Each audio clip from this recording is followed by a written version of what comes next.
laps. Brilliant, well done.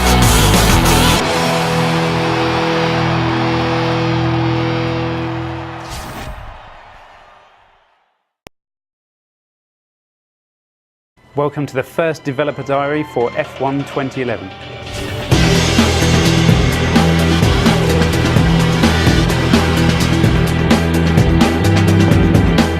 This is the next step for us, and it's something that we'll keep pushing forward. Some people think it's just about updating the teams and drivers and you just ship the next year's game out.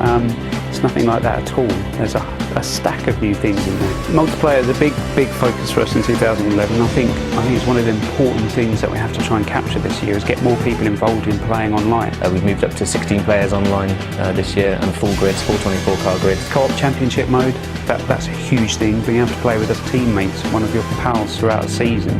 There's split screen as well, the bragging rights in the living room. It's not just about adding a host of new features, it's about polishing the things that we had in there last time as well, or rewriting them if necessary. The big step forward is the car handling. We really made significant gains there.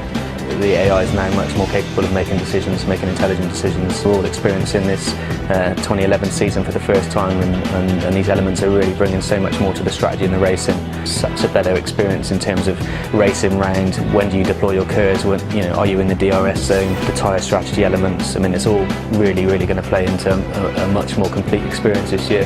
Live the life. Also a lot more cinematics and a lot more immersion. It just means it's a much more complete package this time around. First impressions are really good. Big improvements all round from last year's game.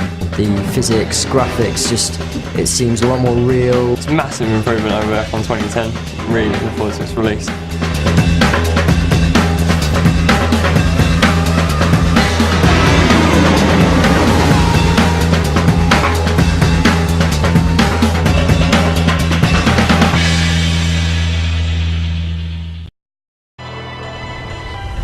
Welcome to the second developer diary for F1 2011.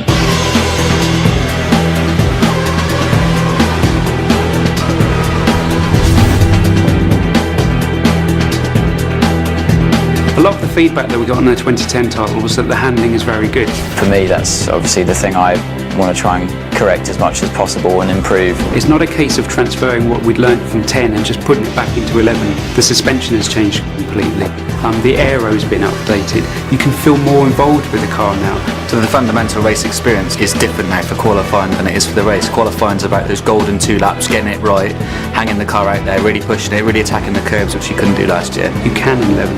If you see a driver locking up under braking and smoke coming off the tyres, you can do that in the game. You've got a lot more mechanical grip basically available to you, and you can feel that in the slow speed corners. I think it's fair to say last year we were trying to balance handling and AI at the same time, whereas a year later we've already got that foundation there. The easiest way to look at the AI this time round is they're more dynamic in their decisions. In F1 2010 they would often make the right decision, but then that situation would change and they were committed to a course of action, whereas in F1 2011 they're aware of all the variables, all the surroundings, and they're able to adapt their responses on the fly if things change. It's about them being in sync with the player, following the rhythm of the race. They'll go for an overtake, a bit of draft, and all of a sudden that side of the track's not the right one to be on. They're much more likely to pull back in rather than just try a crazy move around the outside. I mean, they can certainly make mistakes. A driver can put too much throttle on coming out of a corner and spin out. There is a fairly complex system in the background that talks about the kind of gaps that they'd be willing to go for when they're trying to overtake, how quickly they'll put the throttle on. Like, some drivers are smoother than others. The AI is tougher. It's a lot more realistic. You're fighting with them a lot more. They're faster. It's a lot of fun. The handling's much better than last year. There's a lot more control than there used to be with the oversteer and the understeer. You can really feel the car and also save it if you get a bit of a moment. So now you can race nose to tail at such extreme speeds. It really brings the race alive. As each incarnation of the game comes along, you see big steps, and we've definitely seen a big step in this one.